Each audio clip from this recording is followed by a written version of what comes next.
Hello, everybody. I hope things are going well. Hope everybody's feeling healthy. I'm going to go over one photoelectric effect problem today with you guys. And I'm going to give you a couple to do for homework that are on a packet that will be posted to Edmodo. So, the one I'm going to do is right here. And this is out of the packet that you guys have. And it says, electromagnetic radiation is incident on the surface S of material as shown. So here's our evacuated cylinder. Here is going to be electromagnetic radiation, light, infrared, ultraviolet, X-rays, whatever it might be, on that surface. You've got your ammeter here, and you've got your VS, or your stopping potential, right there. That's going to be acting to stop it. Remember, this is going to make this plate positive, which is going to act, when the electrons are coming off, it's going to try to pull them back. And of course, that side is going to wind up being negative. So it says, photoelectrons emitted on the surface S for radiation of wavelength of 500 nanometers. You got to watch the nanometers here in this unit.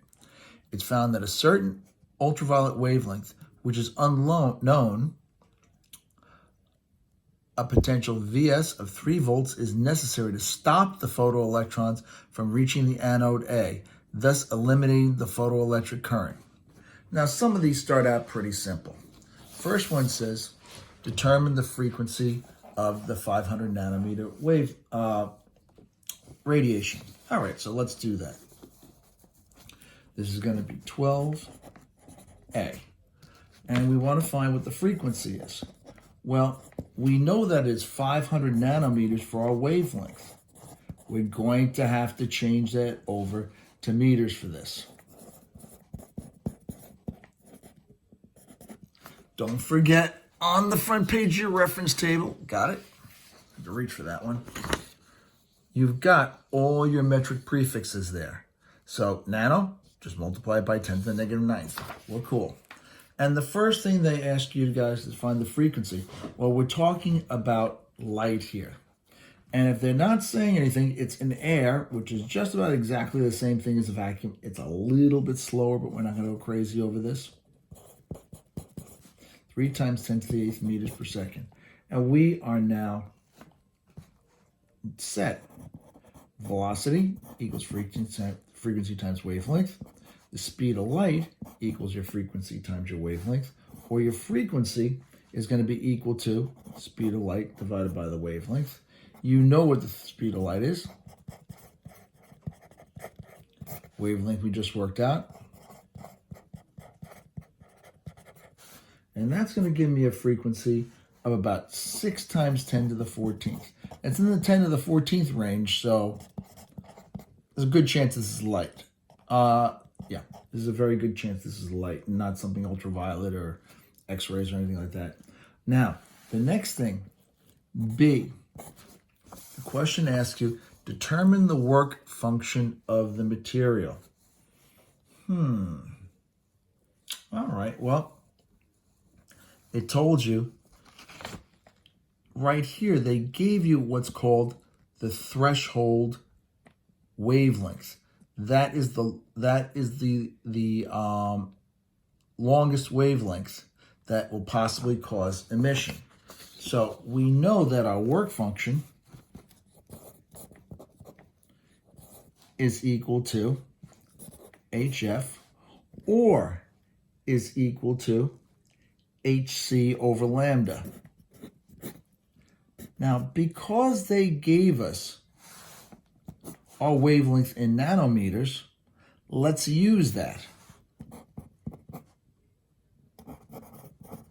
And the reason I say that, and they didn't even do it on the answer key like this, I'm surprised they didn't, you've got Planck's constant, HC, in terms of electron volts times nanometers.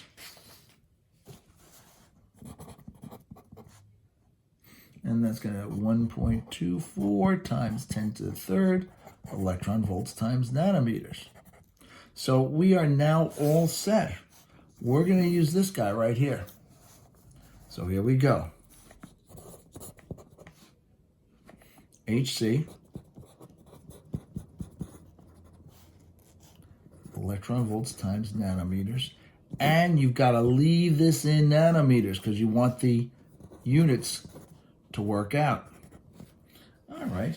And once we got that done, that's going to give me a work function of about 2.5 electron volts. If I wanted to get this in joules, I go to the front page of the reference table, 1.6 times 10 to the negative 19 joules per 1 electron volt. Electron volts drop out, and that would give me about 4 times 10 to the negative 19 joules. Either way, I'm going to take a shot in the dark and say the electron volts are going to be good, but just in case we need the joules, we've got them right now.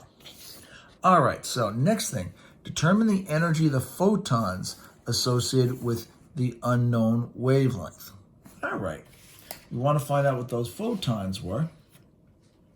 Let me see.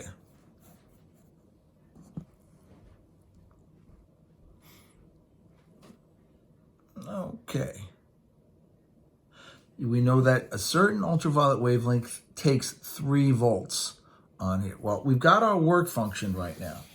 So now we know the following. We know that the kinetic energy, the maximum emitted kinetic energy, let's do the way AP,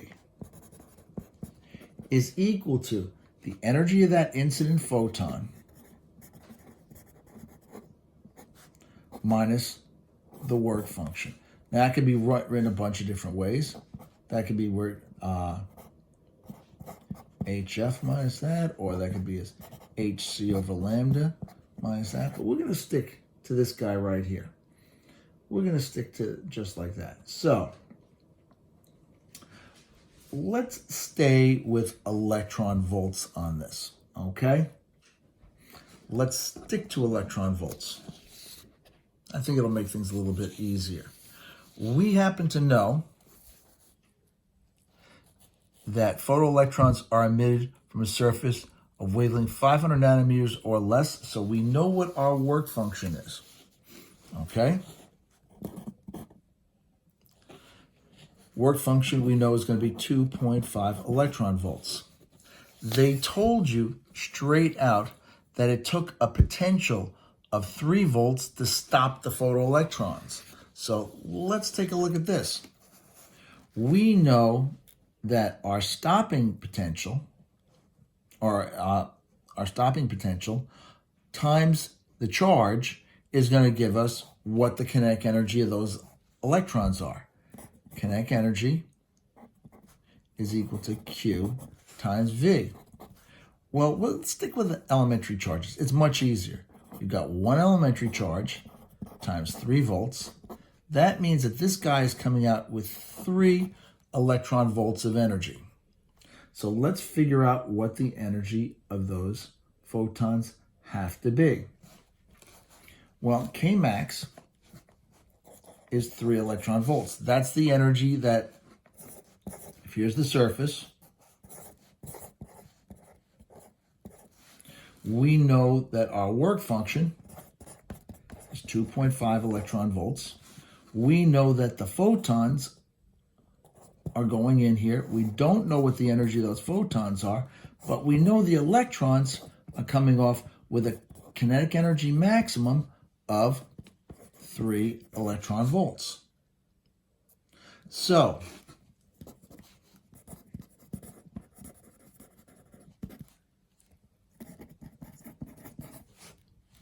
that means the energy of that photon has to be 5.5 electron volts.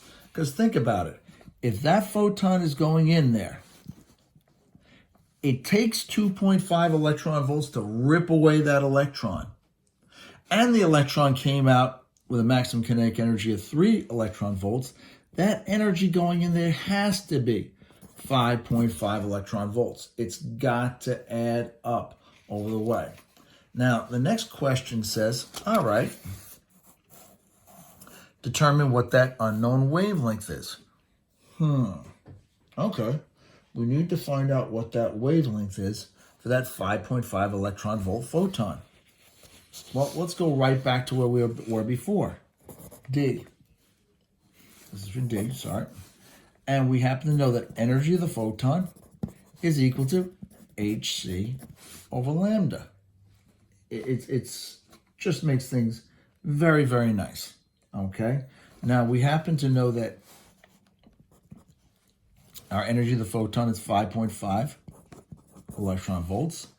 Hc is going to turn out to be, that's going to be, 1 second, that's going to be 1.24 times 10 to the negative, 10 to the third electron volts times nanometers, all divided by that wavelength. And so basically, we're going to take 1.24. Oh, got it. So anyway, that's going to wind up giving me a wavelength of about 230 nanometers, or of course 2.3 times 10 to the negative 7th meters. Okay, that's all I wanted to go over with you guys today. Just that one problem all the way through. I'll probably just post this also, this page also. I'm going to post the answers to the multiple choice that you guys were asked to do last night. And I'm also going to put up in there a Google survey. So you're going to tell me which of the problems that you had difficulty with from the region stuff. And that way I can go over those with you tomorrow. All right. Well, we'll get through all this together.